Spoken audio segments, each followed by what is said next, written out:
Coming to you from the heart of the Great White North. Welcome to the Canadian Prepper Podcast.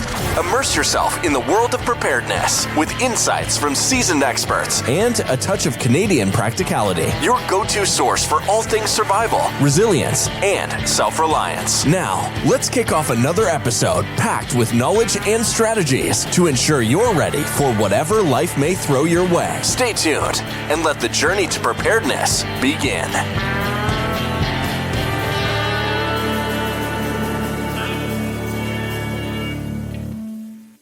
Welcome to episode number 253 of the Canadian Prepper Podcast. We are recording November 24th, 2024. My name is Eric, host of the show, based in Southern Ontario, hunter, target shooter, ham radio operator, of course, computer geek. And as a first responder, witnessed an over-reliance on emergency services during major events, started a small preparedness company to help people get better prepared for at least 72 hours, if not longer.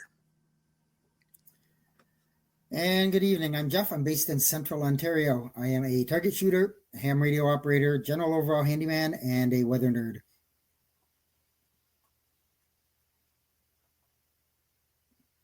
You're on silence, Brad. Damn it. Apologies. I'm Brad. You're fired. See you guys. I'm in Eastern Ontario, part-time amateur prepper, constantly trying to better myself.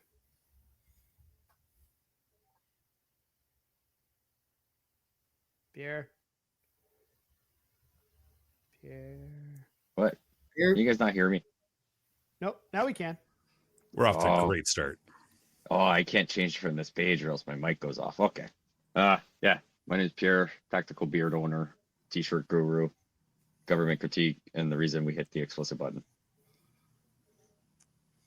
And I'm Terry, live in sunny Central Ontario, the official Grand Poobah of the annual Preppers Meet, a starving indie author, terrible hunter, proud Ford owner. There you go, guys. Get your digs in now. So you're the tax shelter. Tax credit. Trudeau won't give me $250 because I'm a bum and I don't work. Just those Yeah, of us join the club. Those of us that don't work don't get no money. Makes sense being a Ford driver. Yeah. We need the money. The money. You know? Yeah, but you can't get to work. Yeah. Oh, yeah, I never thought of that. That was my reason for buying it, so I don't have to go to work. Well, there you go. It worked out. It did. Okay, so if you want to support the show, buy some swag. We have both the Canadian Prepper Podcast t-shirt and tactical Velcro patch at www.prepperpodcast.ca. All the proceeds help cover our podcast costs. And if you're enjoying the show, please take a few minutes and submit a review wherever you have found us.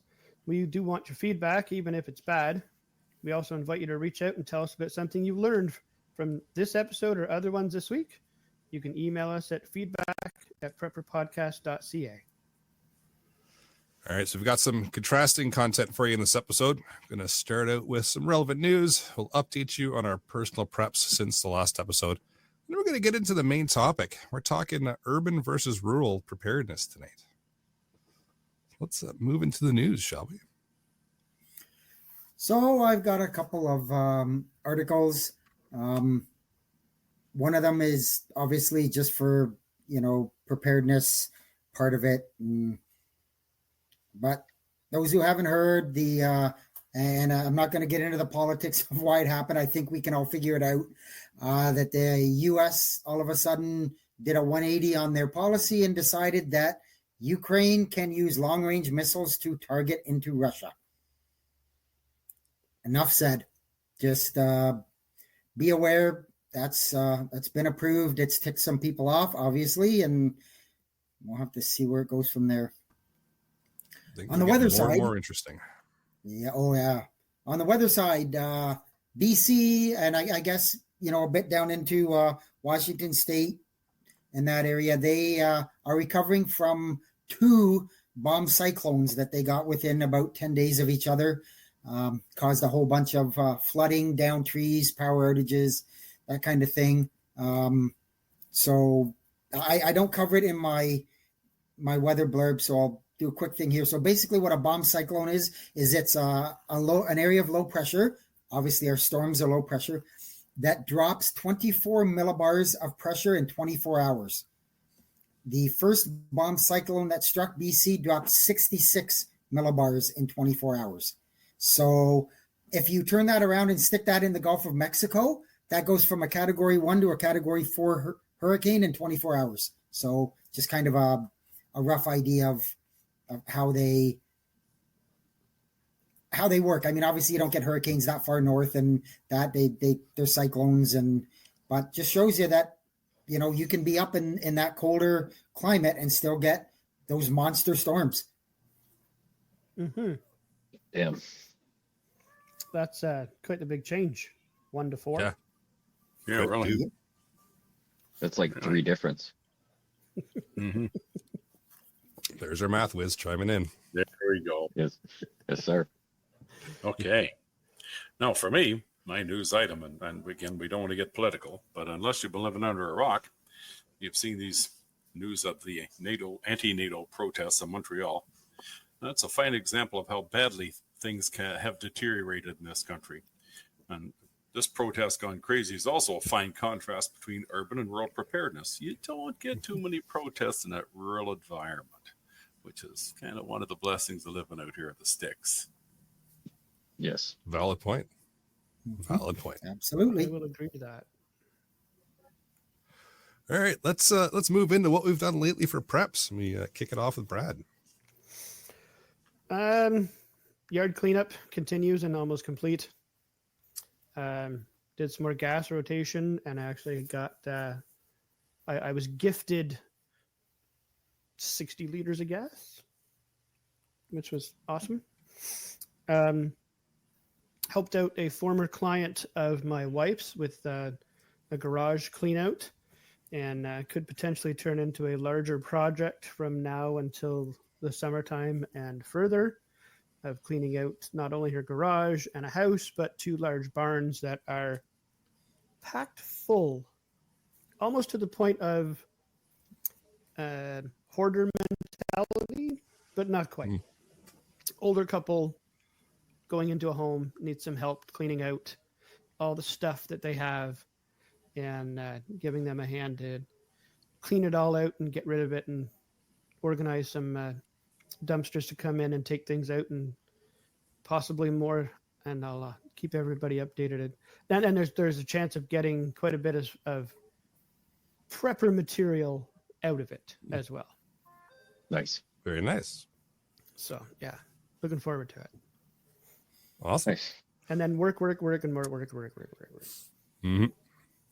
Yeah, for myself, it's been nonstop work, a little bit of more work, add on some work, take a 2-second break, and then a little bit more work. Outside of that, the Canada Post strike has been screwing up my generator repair, so I'm still waiting on those gaskets. Ended up biting the bullet and ordering from a different company that'll ship them out UPS to me. I should have them by Wednesday this week, which then means I just have a few extras kicking around for, I don't know if I need them in the future for preparedness purposes. But I did manage to pick up I know this one's going to be shocking for everybody listening. It's radio related, a shortwave receiver, just to add to my Faraday box. So all that is it's a radio, doesn't have transmitting ability, so it can get AM, FM, weather station, single sideband, all that kind of stuff. And it's a nice, small, little compact unit. I grabbed that just for the thoughts that if I ever have to pack up and run quick, it's small. It takes an 18650 battery that will run on standby for about a month without having to do anything with it. If I start using it and listening, it'll do about 15 days of just constant on and listening. But I can grab it real quick and just go, and I have access to pretty much everything, including ham bands.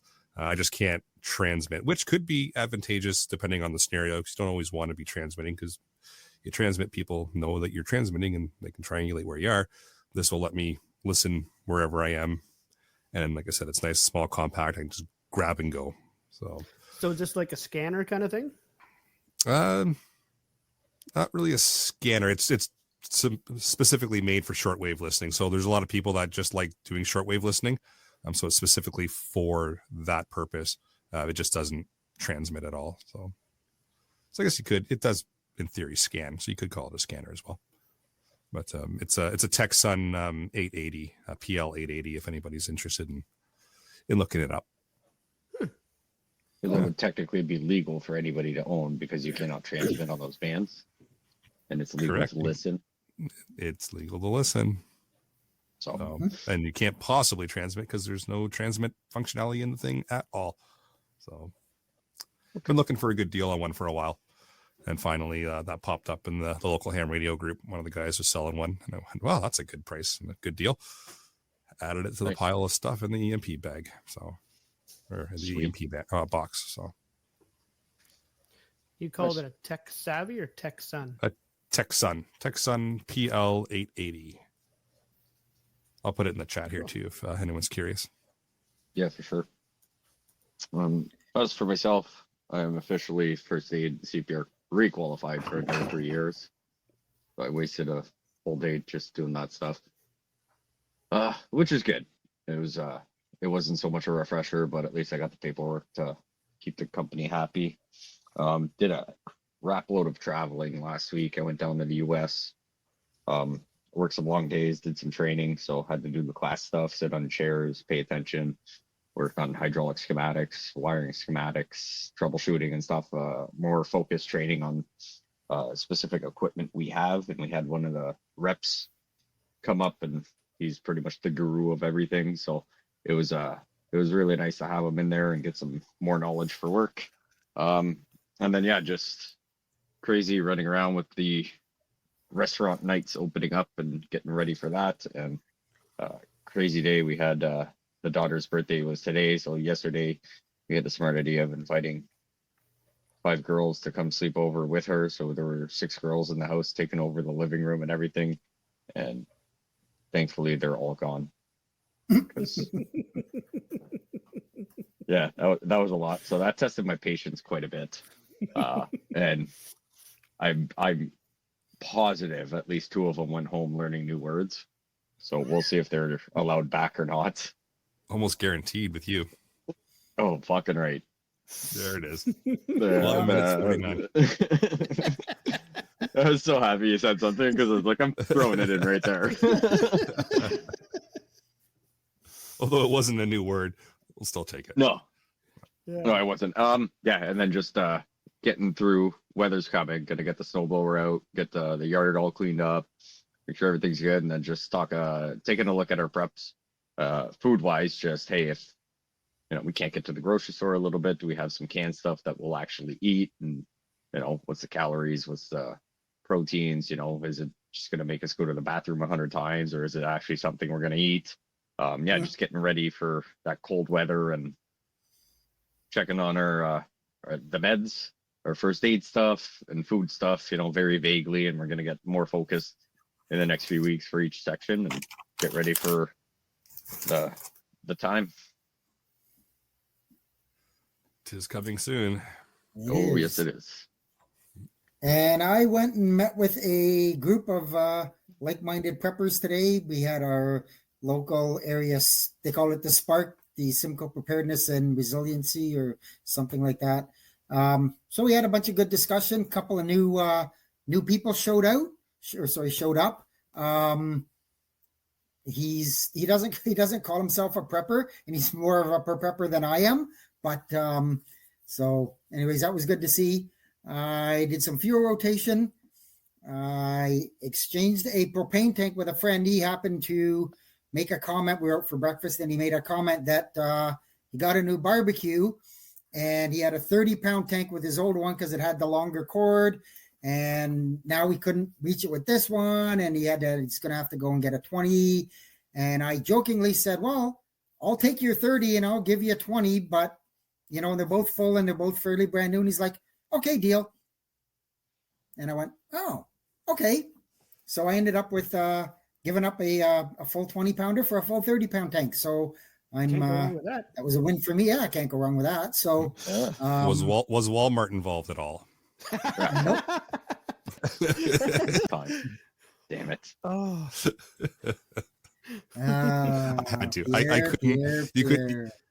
you couldn't say propane tank without me jumping in with the whole Walmart. Bringing up PTSD for a bunch of us. Yeah.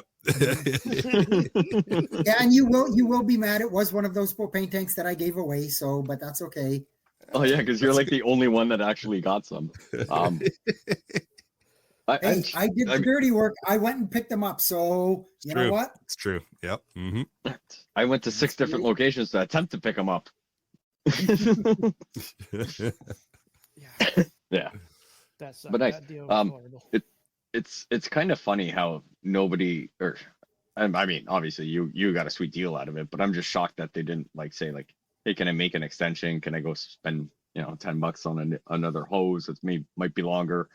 And so it kind of worked out because now you got a 30 pounder, which is a bit more to fill up or whatever. But I'm like, the run time is way better and all that stuff. But it's just funny how some people will just be like, it doesn't fit. Let's go buy something else instead of like, hey, can I get another hose that might be like a foot longer? And now I can have that propane tank just like not sit on that carriage and just sit like behind the barbecue. And yeah, it's just funny how, that's where they went. They got to go buy one compared to like, can I make this work? Because a 30 pounder is better than 20 pounder.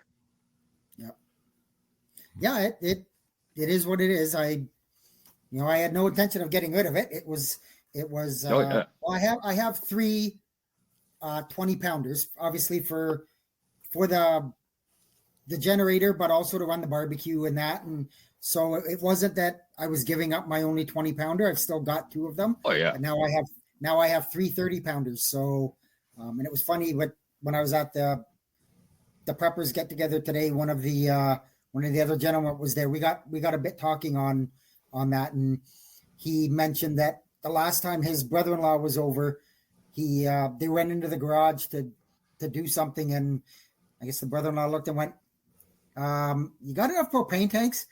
Apparently, he has 9 20 pounders in his garage. So, oh yeah, I've got a bunch as well. But yeah. No, it's it's a good deal. I'd swap out a 20 pounder for a 30 pounder all day, every day for sure. So yeah, nice, sweet deal. Good for you, Jeff. Okay, well, I had a pretty quiet week actually. I just finished off all my pre-winter preps. So I got everything put away and tucked down and set aside, and so I'm all ready for the snow to fly now. Nice. We didn't expect you to do much. Oh, that's not very nice. We didn't expect too much. You drive a Ford. Not like you go get stuff. The Ford made it easy. I didn't have diddly squat to do. That's good. That's good. Because it's just flawless. It doesn't do anything. It's perfect. It's the most expensive lawn ornament ever. Imagine what you could do, Terry, if you had that $250 rebate. I know. I'm still mad about that. Okay, still mad. It's almost like I'm trying to rally you up or something. Yeah, I was going to buy a new gun with it. Oh, well, that's why he's not giving it to you. Yeah, maybe he must have heard. Yeah, for sure he did. I was looking. Yeah, he's scared of us old people going rogue on him. Yep, that's right. He's trying to starve us out. Oh boy. Yeah. He should have just looked at the. He should have just looked at the drive center thing or whatever, the registration, and be like, he's got a Ford. We can give him all the money. He'll never make it to Ottawa. Oh, boy. All right. Before we pick on poor Terry too much and he doesn't come back to hang out with us ever again, how about we move into the main topic, shall we? Even Pat the Bunker's picking on me, for God's sake. You guys are rubbing off on the gang. Rubbing off the live chat too. Look at that. I tell you, it's not good. Although he does kind of have a point. It says Ford and flawless don't belong in the same sentence. Oh, they do. Yeah. Come on, you guys. Yeah. Well, eventually we'll switch around and we'll start picking on Tundras, and then we can get poking at Jeff for a while. So I'll make a believe eventually you guys get. And eventually you guys will start poking at Chevys so you can get me and Pierre. I get it. Mm-hmm. That's what it is. And Brad, I think Brad's got a Chev too, don't you? Got a GM. Oh, you okay. Same thing. Same thing. Yeah, same thing, different spelling. Yeah, that's about it. Same literally. thing. Garage man's companion. Yeah. Well done, Terry. Well done. Well done. I've never heard that one. No? Oh, that's No, old as I've never me. heard that That's for good. GMC. That's good. Old as me. Yeah. That's Oh, Probably good. why I never heard it. Yeah. Nope. All right. Well, with that, let's move on into the main topic. All right. So this evening, we decided to talk about rural versus urban preparedness. Don't remember if we've actually dove too deep into this before. We probably have in the back catalog somewhere along the way, but it's always a good topic to revisit, kind of chat about. I know some of the panelists have either lived in both scenarios or have lived in one or the other. So it's good to kind of get the perspective of coming to or from rural to urban. And as well, the listeners that are sitting in the live chat, feel free to chime in and throw your experiences in as well, as you always do.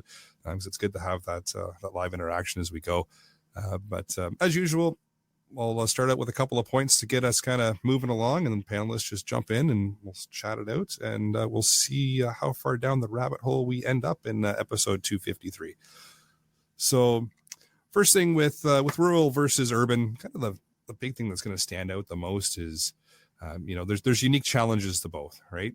In an urban setting, you're really close to things, your proximity to hospitals, emergency services, stores, the ability to just really get whatever you need is usually pretty close, right? It's not hard to really come across things. You can usually walk to most things if you have to. It's very kind of handy location to be in. Versus rural, you're dealing with, you got to have some form of mobility to get to really anything, and chances are you're coming to the urban center to get some more of the more standardized things that you need, like groceries and supplies and hospitals for sure. Emergency services usually tend to come to you, obviously, but they're going to be a lot longer getting to you versus in an urban scenario. So those are kind of some unique challenges that you get into, and kind of the things that people always kind of focus on the most, right? Being able to access those resources versus not. Emergency services being able to get to you quickly versus not. Being able to get your groceries just walking down the store to the grocery store versus having to jump in the Ford and drive to the grocery store, right? Because let's be honest, it does run every once in a while, Terry. So, right? It does. It'll get there, just not back. It's never let me down, guys. You guys. Yeah, you know what? It should get you back every once in a while too, as long as back is downhill, right? Yes. So, but then you run into challenges with both settings as well, right? With the rural kind of preparedness, you're isolated, right? And let's be honest, a lot of preppers like that because we don't like the people, right? Yes. Yep, Pierre, and it's nice to have that distance, right? Yes. There's certain tactical advantages to it as well. If you can see for long distances and you can see your property and your surrounding area, that helps, right? Versus in an urban environment where you are, buttoned up right beside your neighbor. Yeah, exactly. It's it could be a little bit more challenging, especially when you're looking at security type of preps and such. Being right butt up to all your neighbors and everybody else in the world is not always advantageous, but it can be as well, because if you've got a good collection of people in your neighborhood and you all work together well, that can actually be good versus being rural and your neighbor is 5, 6, 7, 10 kilometers away. Could be good, could be bad. Regular time, it's probably good. You don't want to really bump into your neighbor all the time, but when times are bad, it's nice to have that small group of people that get along. But if you're in the opposite scenario and you're in an urban environment where you don't get along with your neighbors and then things go south, that could be incredibly bad and challenging. So there's that, right? A lot of ability. Go ahead, Jeff. Oh, sorry, I was going to say you mentioned in the notes here too. I'm probably stealing your thunder, but that's okay. No, go for it. For the urban, you have a heavy reliance on the supply chain to get the products into your stores, that kind of thing. So during a crisis, protests, blocking roads, natural disasters, those kind of things, that supply chain is going to be broken, and those products that you need are not going to get there. Whereas if you're rural, chances are, depending what it is, if it's food, maybe you've got your own large garden, or you have your Right. own animals, or something like that, that you're not as reliant on that big supply chain. I mean, just for lack of a better way to think about it, what would happen if a terrorist decided to blow up a bridge over the 401 and the highway was shut down for weeks or even longer? What's going to happen with your supply chain? We're talking the 401. There's no such thing as weeks. It's months. Oh, well. I was going to go with years, but sure. Sure. That too. Yeah, that too. But also, most of those trucks are probably going to go through rural areas. So if something happens, be smart and get the truck before it gets to the urban area, and then fuck them. There's that. Yep. Yeah. Right. Now, that's something else to think of too. In a urban setting, you've only got X amount of square footage for your indoor storage. Right. One thing we looked at when looking for a house 6 years ago was, how many rooms is it? How much square footage is the house? Do I have any other outbuildings? Are they protected? Something else to think about. Jeff, you had said about a garden in a rural setting. Well, yes, absolutely. But as well, how much room do you have in the basement, or how much storage room do you have? And even if you don't have a garden, every time you hit the grocery store, how much can you bring home to can, or to put up, as they say, whatnot, to make sure you have it for later, versus in the city, you've only got X amount of storage in the front hall closet, the bedroom closet, all those places that you don't want to fill everything up, because then it just takes up all the room. You can't enjoy your house. Yep. Valid points. So yeah, and I kind of, I've got stuff like that later, things like that. So awesome. Yeah, there's the convenience of urban, and it's not always a bad thing, right? Everybody focuses on urban being bad, and that's a terrible place to be. Why would you ever be there as a prepper? A lot of people have to be there. It's where their job is. It's where their family is. It's where they're comfortable. It's where they've grown up. It's what they know, right? So if it's what you know, you just work with it, right? Yeah. So plan ahead and just realize that there's a lot of things that can happen in an urban area very quickly, very fast, that may not necessarily happen in a rural area. They still can happen, and they still can spill out into the rural area. So don't write off things like protests will never happen where I am. They might spill out to where you are, depending on how bad they get, how widespread they get, how long they are. It could still happen.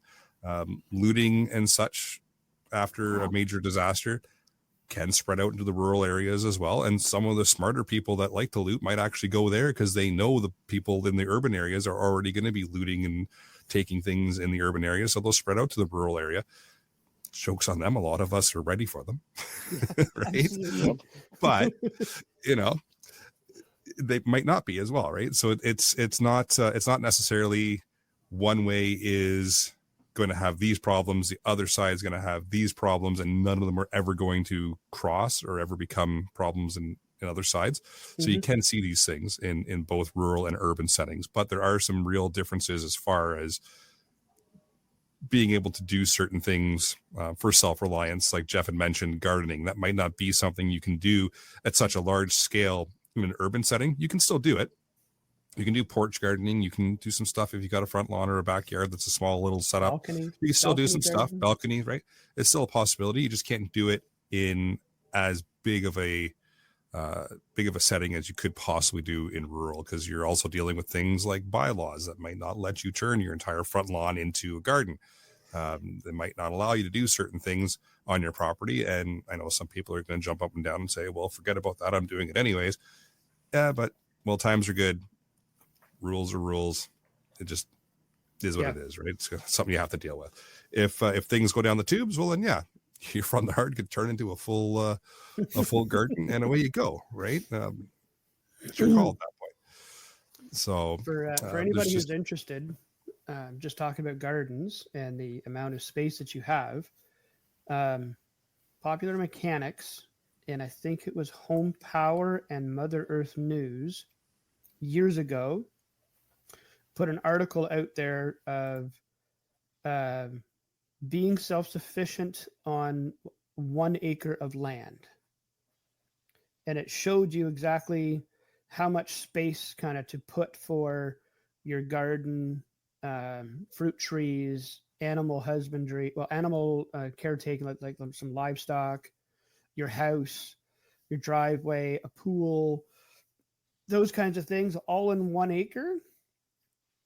I don't remember what exactly they had listed in the end of the article, but there wasn't very many things that you needed to get off your land to be able to survive for a year or two.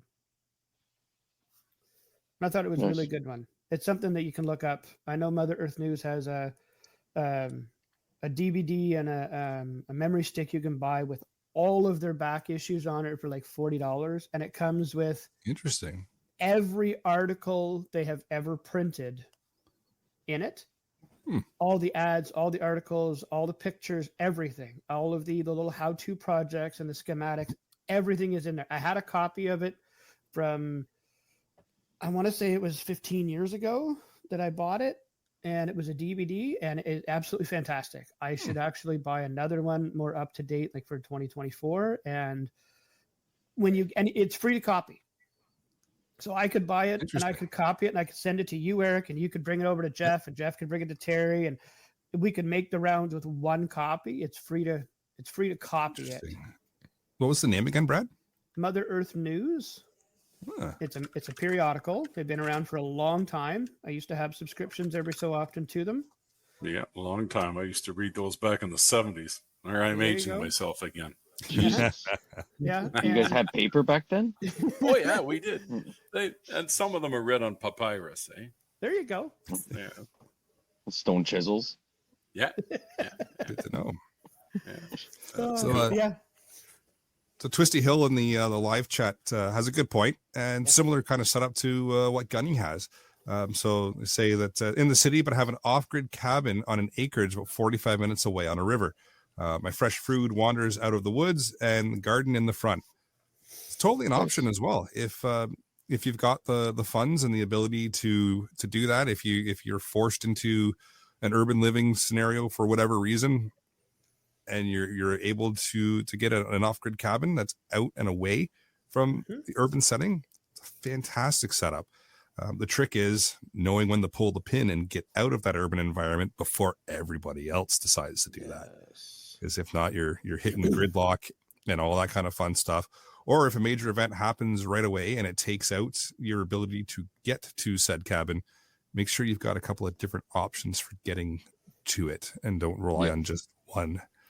Right. But fantastic way of kind of living a hybrid kind of setup, right?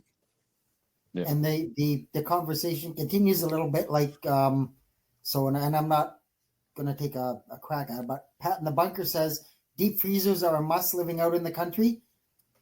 Absolutely. Yeah, they maybe are. I would say canning is a better idea, dehydrating, that kind of stuff. Because again, your deep freezer, you're relying on the electrical grid. Twisty Hill has got like canning meat works great. Absolutely.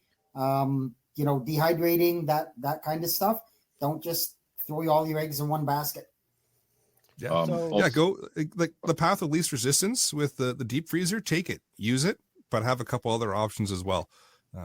Because who knows, if whatever scenario we end up with, your power might be perfectly fine, or you might have some kind of a backup system with solar or some other option.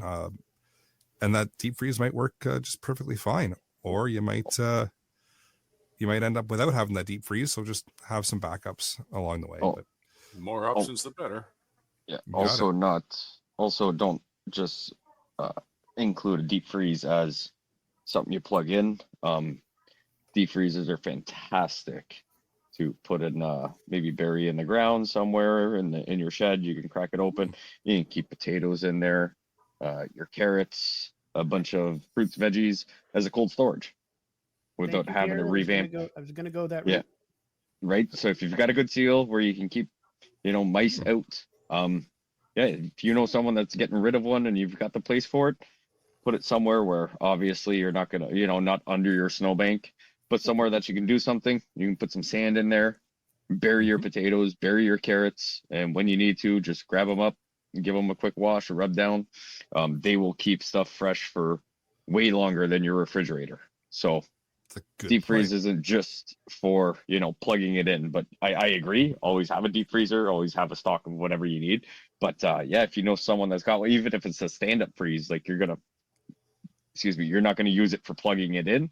You can bury that, open it up, and you've got some fantastic veggies that you can store a lot easier than canning, a lot less obvious than a pantry full. Maybe somewhere you can bury and have some stuff. And Hunting Upland in the live chat says a deep freeze in the country is great, but in the winter, the back porch makes a great freezer. Yes, not wrong, and that can work in an urban environment as well. Right? Absolutely. We actually had a big discussion about that at our kind of preppers get together today. When we're kind of not bashing on preppers, but we sort of were, and people who were like, "Oh, my stuff's, my fridge is gonna hold anything anymore, and I got no rent." And it's okay. Well, what time of the year is it? Well, it's late February, early March. Your porch, like take it out of your fridge and put it on your porch. Like it just we were talking about the mindset, which we talk about a lot of prepper mindset. For us, that would be just the normal thing. Okay, my fridge is gone. It's cool outside. Walk it outside. Whereas a lot of the population that wouldn't be something that they would think about. Because they've all grown up knowing only to put all the stuff in the fridge or the freezer. That's it. There is no other option. Yep. I would even, like, Brad's been in my house. I have a little front foyer separate from the house that has its own heat. So I can control the temperature in here separate from my house without having it exposed to, you wake up in the morning thinking you're going to go and get your bacon in the backyard and you got 6 skunks and 4 raccoons getting all over your stuff. So if you're ever into wanting to make an addition or something, you could easily build something that would keep rodents and animals out, but you can control the temperature that, you don't have to worry about the light flicking on at 2:00 in the morning and you got raccoons eating your steaks that you were worried you were going to lose in your freezer. So that's also something, right? Just throwing it out there, especially in rural environments, right? We've all seen it. We've all got rabbits, raccoons, skunks, fox, coyotes. So putting food out, there's a giant potential of bringing those in. So it's just something to look at. And, you can't just go crazy with the shotgun in the backyard all night. So, But if you've Challenge accepted. But even if you've got a shed, right? If you've got a shed that you can keep the rodents out, keep in 2-3 bins of, empty somewhere that, something happens, you can take all your meat, put it in the bin, bring it out to your shed, close it up. Animals can't get to it. It's going to stay cool. Definitely not something anybody should be opposed to. Yeah, and that's another thing that is common between rural and urban preparedness is keeping your food stores away from animals, right? There might be different types of animals. Like in the rural setting, you're looking at kind of some of the bigger ones, fox, bear, that kind of stuff. In urban, you're looking at your raccoons, your mice, which are also in the rural versus urban setting, rats, like that kind of stuff. You got to watch out for. The neighborhood cat.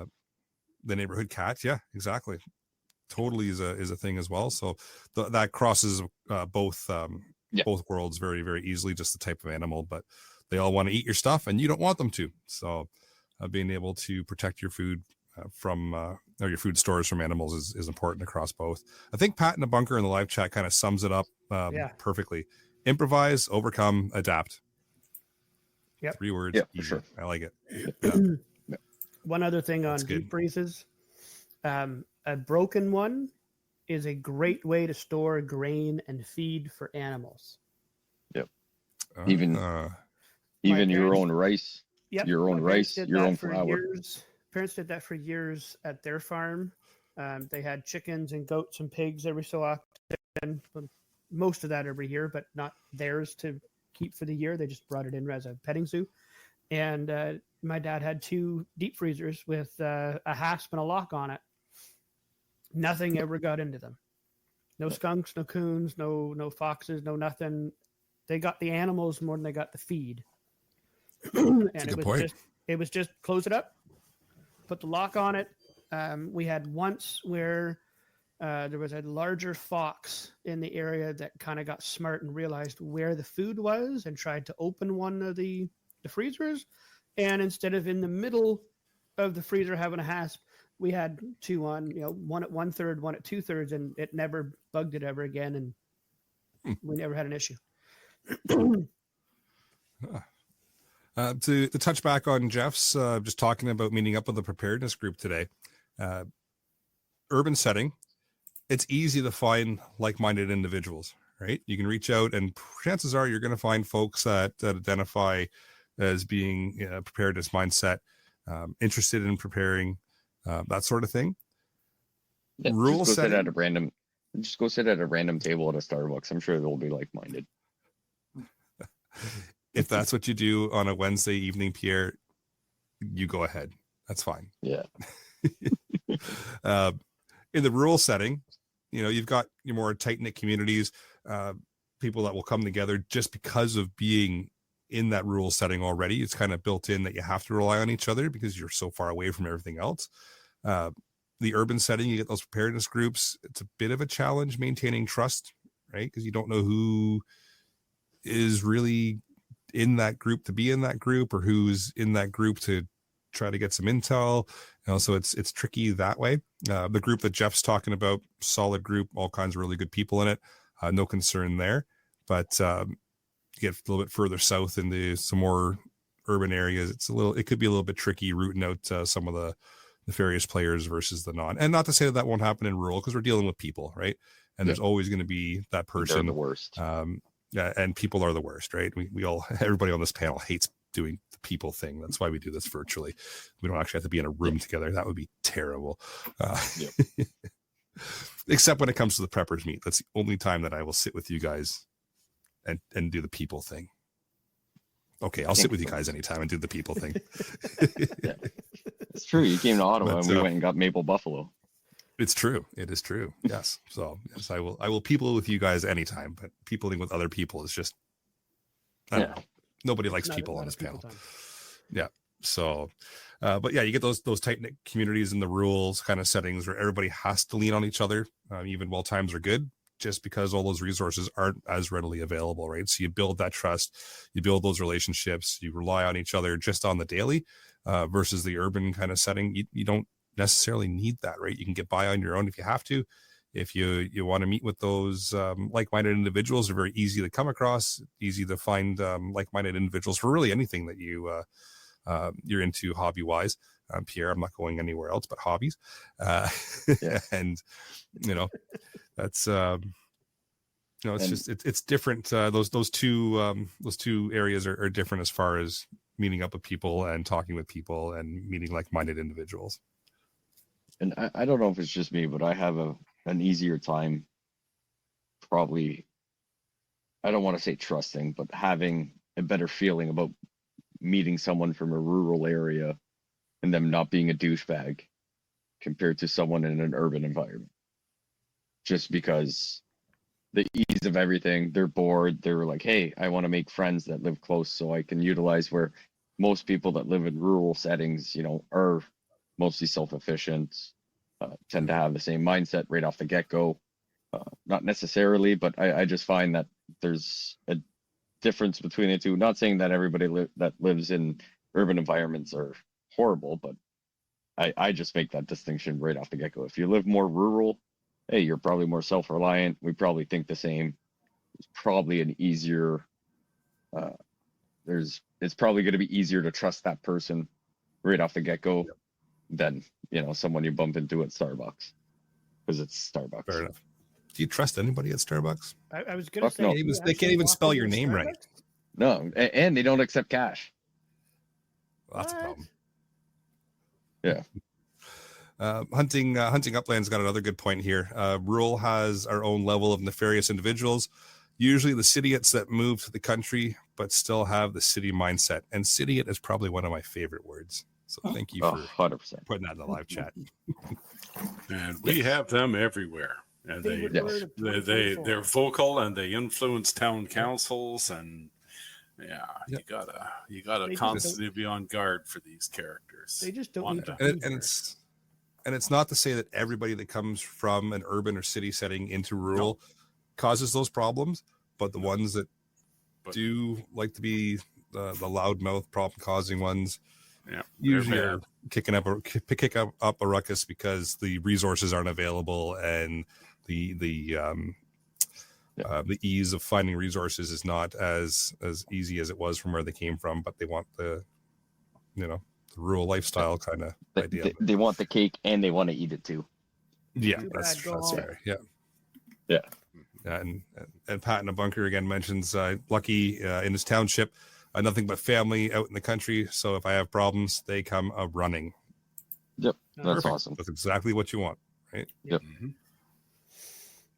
Oh, and I have to Twisty Hill. I was just can't going to not- say, Eric, yeah. come on. Like, you have to. I've been waiting. I can't not mention this one. Balefang radios are handy too. They work on the ham repeaters, 100%.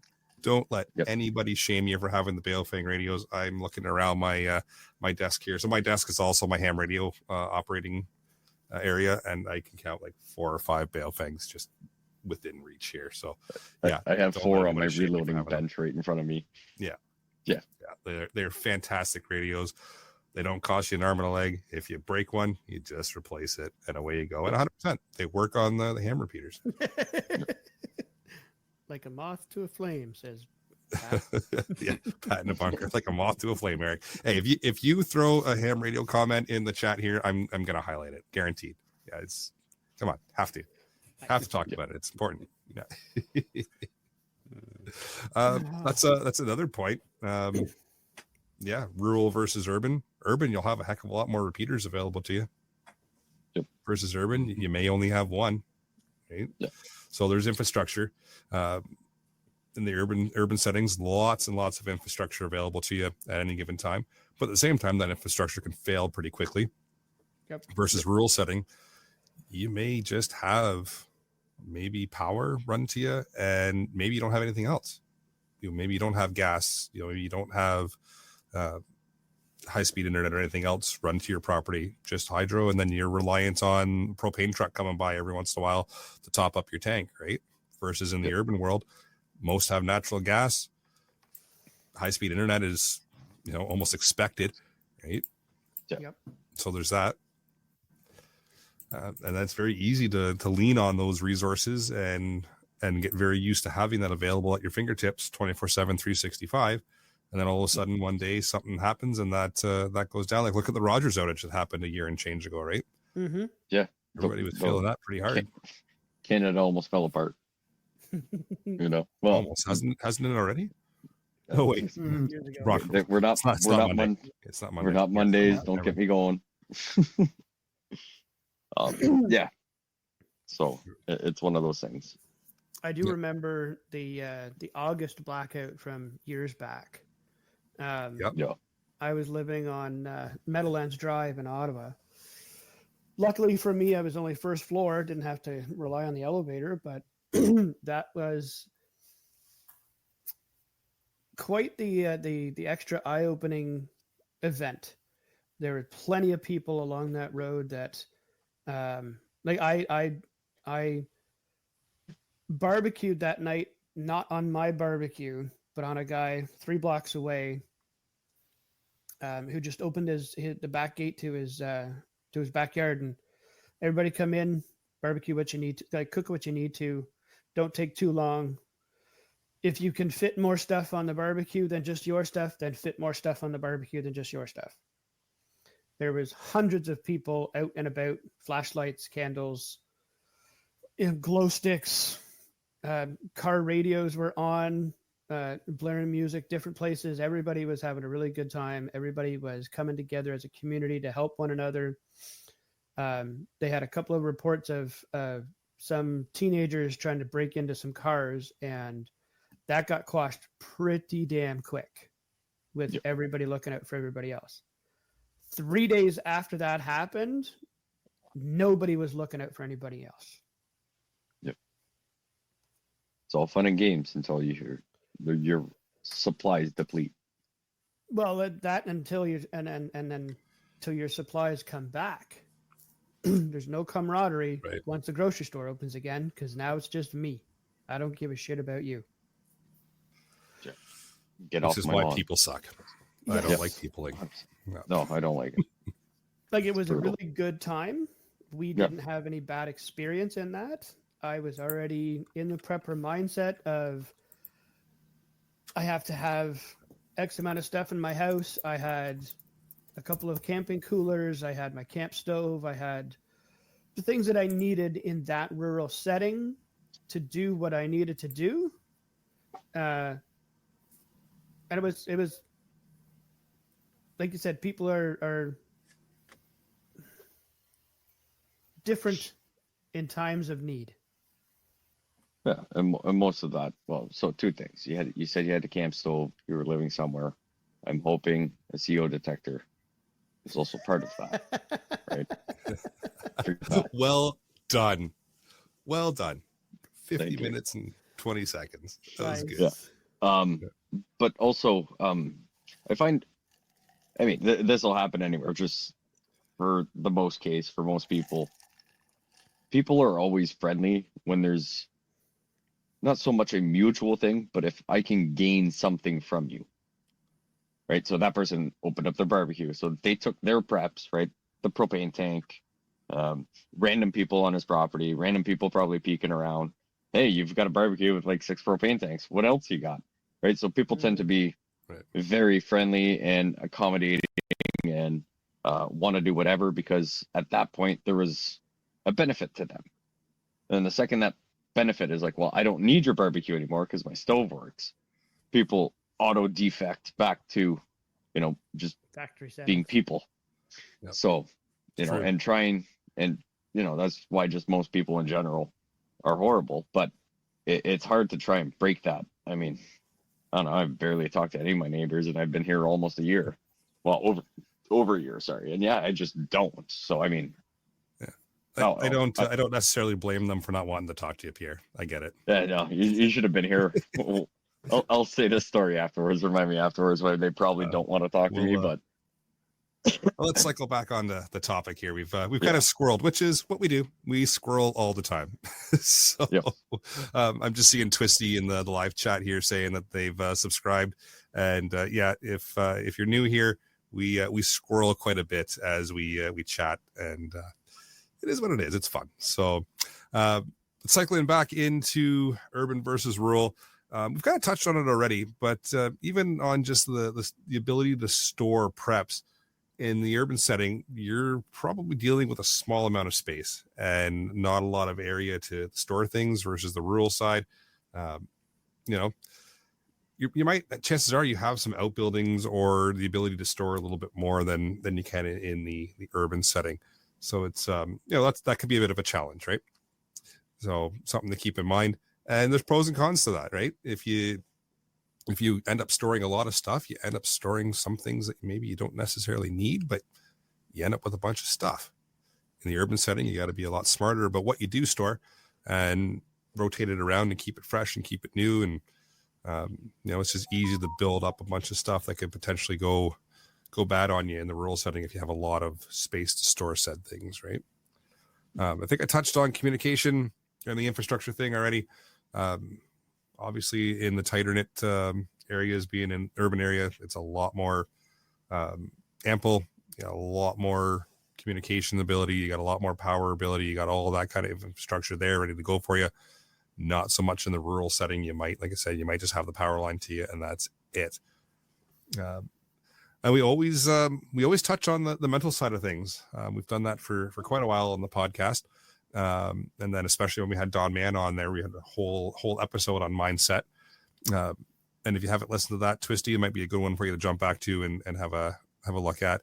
But in the urban setting, crowded conditions, you got to deal with mass of people, a lot of crowds, and a lot of just busy. personally, I hate that. I'm not a crowd person, and I'm pretty sure most of the people on the panel are the same.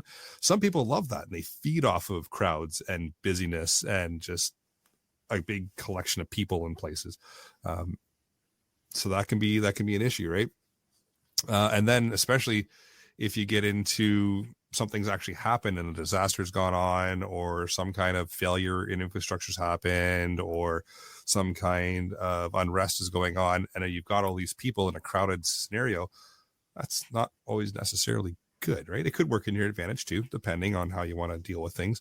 But on the flip side, in the rural, you've got isolation, right? You might be just you and a couple other people in the house for miles, right? And nobody else around.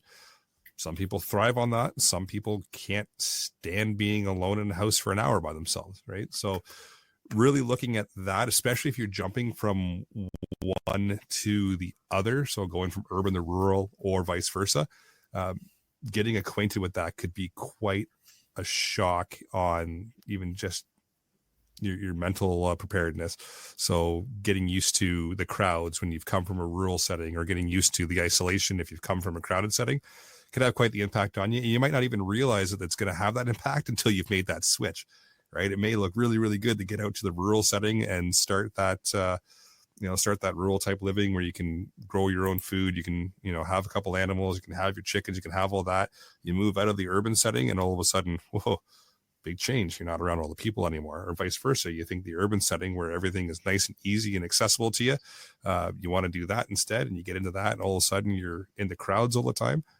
It might not necessarily be your cup of tea. So getting used to those two things, depending on the situation that you're in, is something to think of as well, and it can have a big impact on you. So I just wanted to, before I forget, to just do a quick jump back to the storage part of it, the Sure. food and water storage and that, urban to rural. Absolutely. In the urban, stick to your needs. What do you need? If you're in the rural, you can venture into the wants. Okay, you know what? I this would be nice to have. I don't need it 100%, but it would be nice to have. When your space is confined, don't worry about this is a nice to have. It is. Do I need it or do I not? And if I don't need it, it's going to take up valuable space. I mean, great point, Jeff.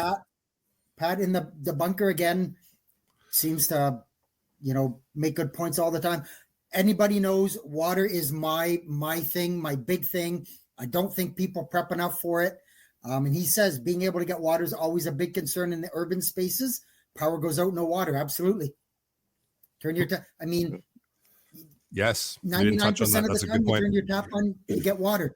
But that 1% that you don't, you're beat. You can have all the food you want, but if you don't have water, you're not going to stick around long to eat that food. So, no, I lived 25 floors up in a condo building years ago, and we had a couple of power outages one winter. And if you don't know that it's coming, which you obviously don't in a winter storm, and you're not prepared for it, you have to be home for this to happen. The power goes out. First thing you do, fill your tub, because all you're getting is the stories above you in those water pipes to fill your bathtub. That's it. Yep. Everybody below you can take everything else, but you're only getting what's above you. I only had 3 floors above me and then the top of the building. Mind you, the pipes are good size, but it's still, if you're not home to do that right away and other people are, or are flushing the toilet, trying to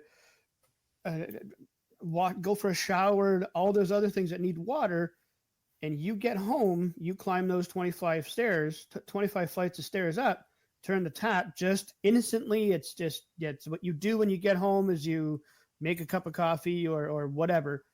You got no water. So I totally agree with you, Jeff. The water is very, very, very important. And for people in the urban settings, if you're in a high rise, you should be storing as much water as you can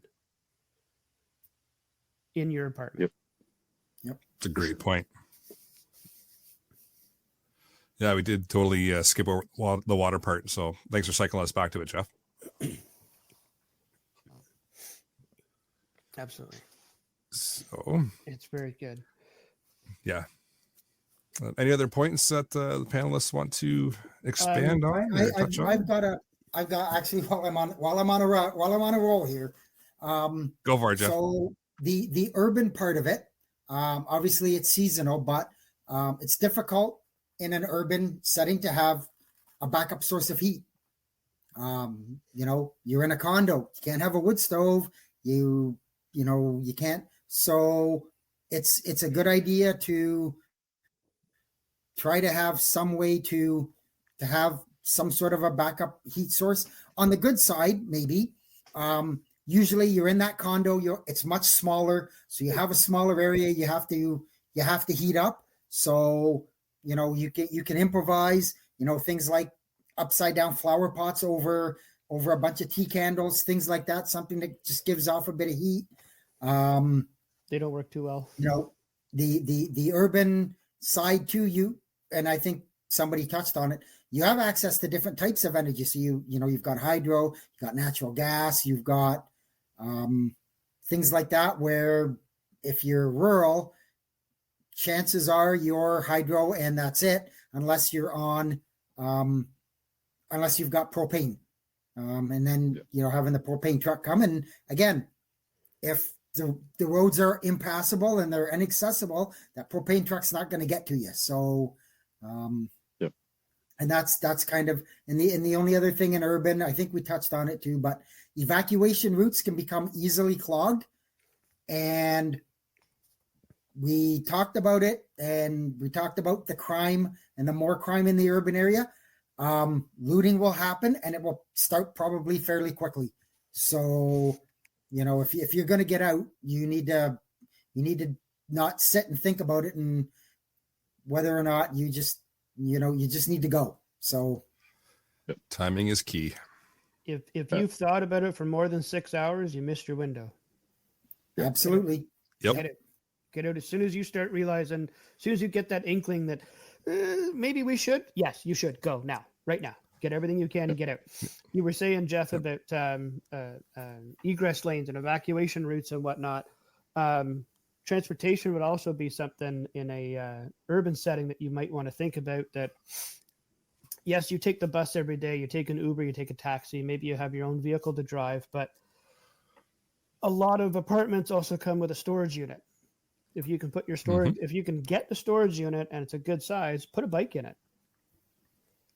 Put a bike with a little air pump and a flat tire patch kit, whatever, a light, and a little basket on it, either the front or the back or something, or a saddlebag, or a knapsack that you keep with the bike. So it's always there. It's not used for anything else. You don't have a chance to break it, damage it, lose it, rip it, whatever. It's always with that bike. Yep. Pack the bike, pack the bag, put your helmet on, off you go. People can make it and we didn't bring it up and mention it, but you're 100% right, Brad. There's a lot of people in urban settings that don't own a car. They rely on good point. Walking, biking, public transit. They don't even have a car. So rely on friends and family to pick them up, or a coworker to pick them up and drop them off from work.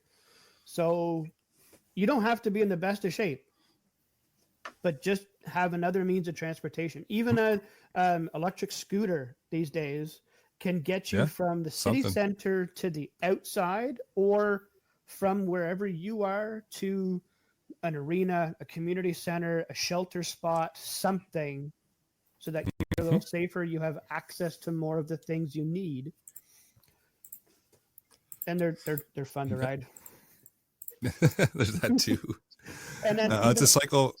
Even in a rural setting, to have a bicycle, you run out of gas at home. You came home late. You're on. You have a Ford. Or you have a Ford. Wasn't gonna go there, but sure. There's those digs again. I'm lucky. I have 2 kilometers down the street is the gas station with the Tim Hortons at it, and it's mostly downhill, so I can zip down the hill. Even in the wintertime, I can zip down the hill on the bike, and that little corner store gas station is like the center of the community that I'm next to. That's someplace I'm going to go to get information. and they have propane exchange, they have gas, they have the Timmy's there, they have some food there, liquids there, they have a liquor store thing, the beer, all those things. That's a nice little spot that I can go to You got to have pick up beer. stuff and come back. Yeah. They have Gotta beer. have beer. But I Beer's don't drink important. beer. Yep. Important. Yep. Remember, whiskey doesn't freeze when it's cold. That's right. Oh yeah, that This too. is true. It just gets colder. Oh. Mhm. To cycle back just quickly about the talk about when to know to leave and when it's time to go. If anyone's looking for back episodes, because I know we've got a couple of new folks in the live chat here tonight. We did an episode with Hughes, who was a panelist, where he had to evacuate, and he had, was it 10 minutes or 15 minutes? I think And it he was had, Yeah, and I he think it had was a 10 or lot of 15. advance notice. Yeah, and he had a lot of advance notice that this was coming and it was happening, just due to the role that he plays in the community. So it was a couple of years ago we did that episode. So cycle back through and listen to that one. It was really good lessons learned from an actual evac situation where, he knew he had to go, and he still didn't have enough time. Lots of good tips in there. yes. Anything else from the panelists? Well, I got it. We haven't touched on yet. I was thinking that one of the big concerns, whether you're urban or rural, I think is people behaving badly, because they're everywhere. As we've seen, with protests and crime is rampant everywhere. Like even up in small towns like where I am now, you're surrounded by areas where crime's bad. So people behaving badly is something you always got to be on the lookout for. And again, I can't emphasize, if you are in an urban setting, that you don't want to wait too long to get out of there if you got a place to go, because I really believe things will deteriorate pretty quickly. And shameless self-promotion, I wrote a book on this, and that's how it went down. Things deteriorated very quickly. Bad things happened. Bad It was a things. good book, Promote too. your book all you want, Terry. Gotta Promote away. flog it. Gotta flog it. Yes. Yeah. But anyway, that's my 2 cents worth. Is people behaving badly, and we've seen such an increase in crime and violence over the past couple of years. It's just incredible. So I don't expect it to get any better. So I did a little bit of interning here really quick. The episode I was talking about is episode number 70, and it's titled Unpacking the 5-Minute Bug Out. It was, believe it or not, guys, are you ready for this? 3 years ago. 4 years ago. Really? 4. Wow. 4. I remember listening to that episode. Yeah. Well, yeah. I don't think I was on then, but close to it. But yeah, that was a good one. And yeah, he had extra notice. He had this, and he's like, I've got a plan. And then he realized his plan was not as easy as he expected. Yeah, it was a fantastic. It was a good one. Yeah, lots of good. He's one of the lessons learned. most prepared guys we have. Like if there's a prepper in the world that is prepared, it's Hughes. Oh, hell yes. For sure. Hell yes. Yeah. Just well, if I'll talk security very vaguely, right? Keeping your doors locked. One thing that drives me nuts every time I walk into my house is my door squeaks. And I was like, I should get some of that fucking candy lube on there. But I was like, you know what? I was like, as much as it drives me nuts, I was like, if I'm sitting in the living room and there's nothing around, hearing that door creak open is a nice thing where you might get an extra few seconds or, something to be like, hey, what's going on? And you can, figure out if it's someone coming home, if it's during something where, there may be some vandals coming around, not making sure, but, if your door starts squeaking, take it as a grace. Even if you're upstairs on the second floor or whatever, and you've got pets, they will hear that squeak way more than anything. That I tend to make sure that my doors squeak. I don't know how to make them squeak, but my house was old enough when we bought it that I'm like, they just squeak, so I just leave it. All the doors make noise when you open them, at least from the outside into the house. And I'm like, you know what, that's a nice security feature. So whatever you can do, if you've got the funds, plywood, getting some braces on the doors, things like that, isolating drafts in your house. If you can, hey, put a tarp up here, staple it to the ceiling, tape it to the ground, whatever you need to do to mitigate your the drafts. older houses, even new houses have drafts. Like, where's going to be your central point where you're like, okay, everybody's, sleeping in the living room. It's like, okay, how can I isolate, all the other areas so heat doesn't dissipate? We can keep the most amount of heat here and all that stuff. And then, having everything else there.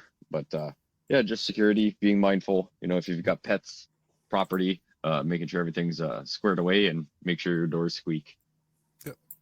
Yeah, security is different depending on urban versus rural, and there's overlapping, right? Some things will be very similar.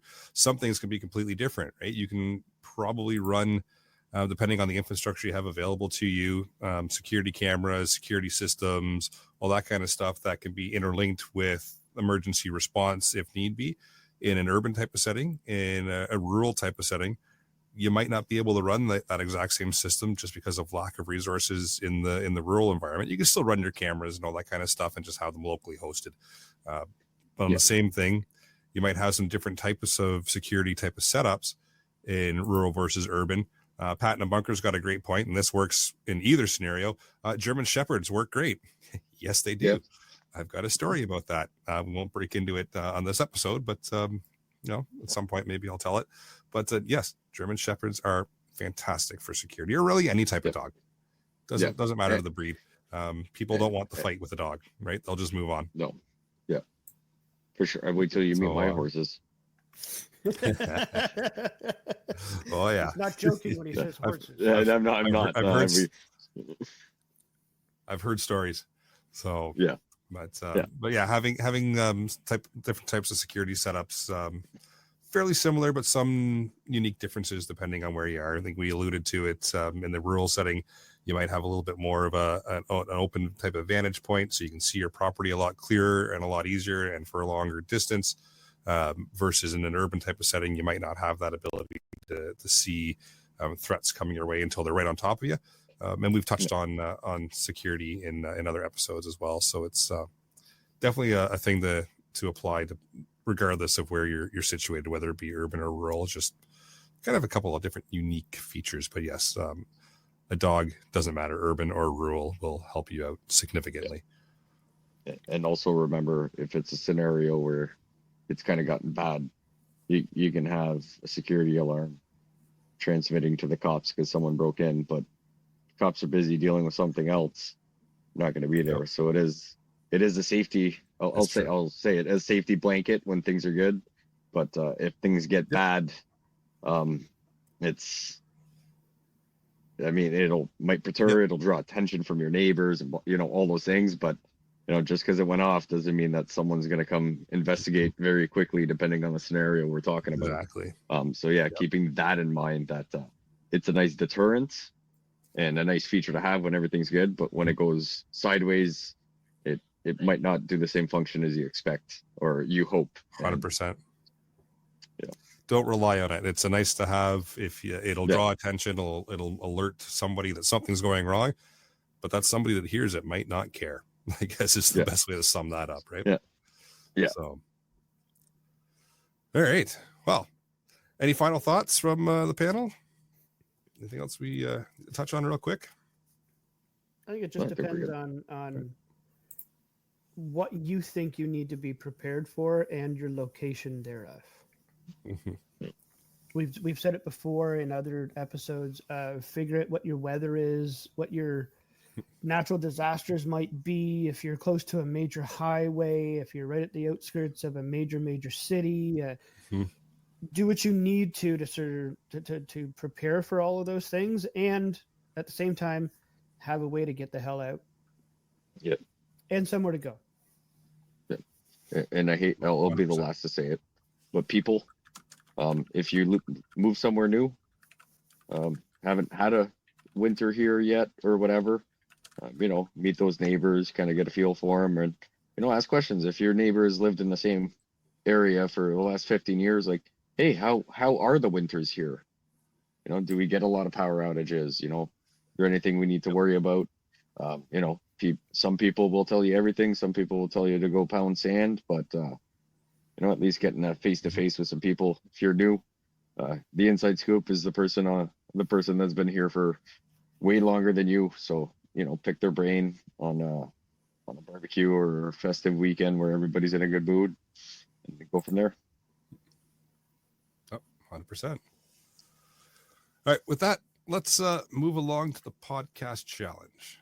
So, challenge for this episode is just whether you're urban or rural, figure out the best way to kind of get your preps in order, figure out kind of like we just touched on, what could possibly happen in your area versus not, how you're going to address that, and how you're going to be ready for whatever might come your way.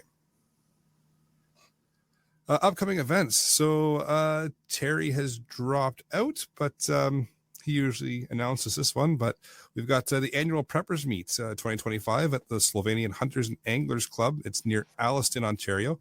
It's coming up July 10th to the 13th. So mark it in your calendar now, and then you've got no excuse to not come out. Fantastic couple of days with some like-minded individuals. You don't have to worry about the folks there having any kind of nefarious thoughts because they're all wonderful people. And it's a been going for spot. years. It's a beautiful spot. I've been going to the annual Preppers Meet for quite a while now. I've kind of bounced around all the different venues that they've been at, and nothing but good things to say about the folks that go. The organizers are top notch. It's a fantastic couple of days with like-minded people who are not afraid to share their knowledge and their experiences.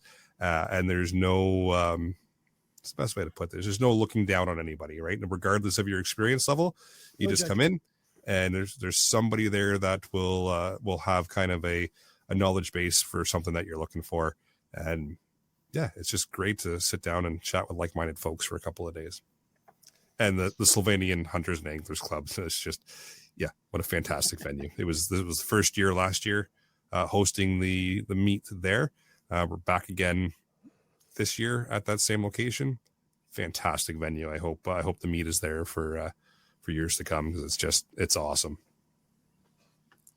And just a right, Jeff. Reminder for that, I know Terry has slipped out, but you probably want to join us next week for a very special announcement pertaining to the Preppers Meet, so you don't want to miss it. Yes. This is true. This is true. And a pretty fun guest too. Yes. So, yeah. Yeah. But we're not going to tell you who. We're going to make everybody show up.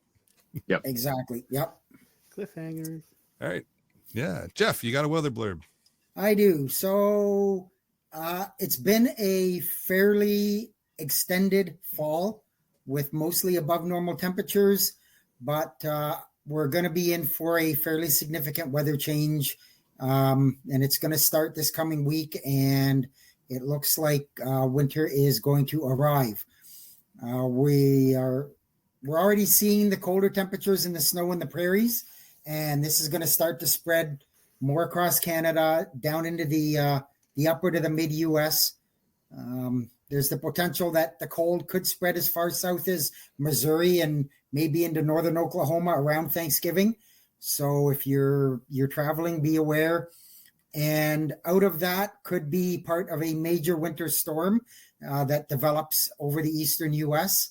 I am not going to say that is a nor'easter yet. It may or may not develop into that or something close to that. We'll have to see. Depends on where the freezing line ends up. But areas of northern Ohio, New York State, they could see snow. And as I say, as the storm moves east, it has the potential to become that nor'easter or a major winter storm. So areas like Vermont, New Hampshire, into Atlantic Canada, you need to be weather aware. And behind the storm, and once it kind of moves out, the wraparound cold air is going to cause some significant lake effect snow in areas that are prone to that. The Great Lakes are obviously still very warm for this time of year. It's something to keep an eye on, as accumulations could be significant. All right. So snow is coming. It is coming. By this time next week, we might be shoveling. The devil's powder. So that's the last time we see Jeff on the panel. bringing bad news like that. All right. Well, with the news of snow coming, I'll bring episode number 253 of the Canadian Prepper Podcast to an end. You can find the audio version of the podcast on iTunes, Spotify, or your favorite podcast app, or pretty much on all of them now. Now, please do submit a review. It does encourage the algorithms, kind of promotes us, and it just helps other people find the show. And we do record these shows live on YouTube, Facebook as well. If you want an early peek at the shows, please subscribe to the YouTube channel, Canadian Prepper Podcast, and click the notifications tab. That will give you an alert when we're going live. Anybody wants to reach out to me, it's feedback@prepperpodcast.ca, or I'm frequently on the Discord, especially if you're looking for weather updates and things like that. I'm pretty active on the Discord. If you're not there, I don't know, Eric, if you can plop a link in there and, get yourself on the Discord. There's, just outside of basic weather stuff, there is a crap ton of information on there for almost anything and everything that you'd be looking for under the prepper mindset. Yeah, there's a link to the Discord in the show notes for anybody that's looking for it. I'll throw one in the live chat here in a second too, if I get a proper link. Yep, that's fine. If anybody wants to reach out, they can at batbradcpp@gmail.com. And I too am on the Discord, not as frequently as Jeff is, but I get in and out of there every so often, every few days or so, and try to keep up to date. As for myself, off the wall customizing at Gmail. We might be on socialist medias. I don't know. Probably not. But yeah, if you want some inappropriate stuff that'll start family conversations, potentially in the wrong way, we can put it on a t-shirt for you. You can find me here. Find me here on Sunday nights, most nights.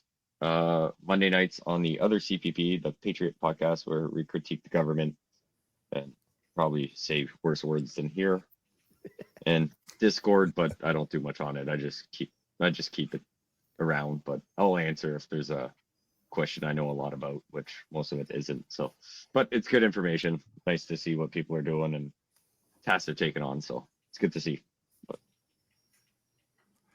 awesome. I'll throw a line in here for Terry since he had to take off.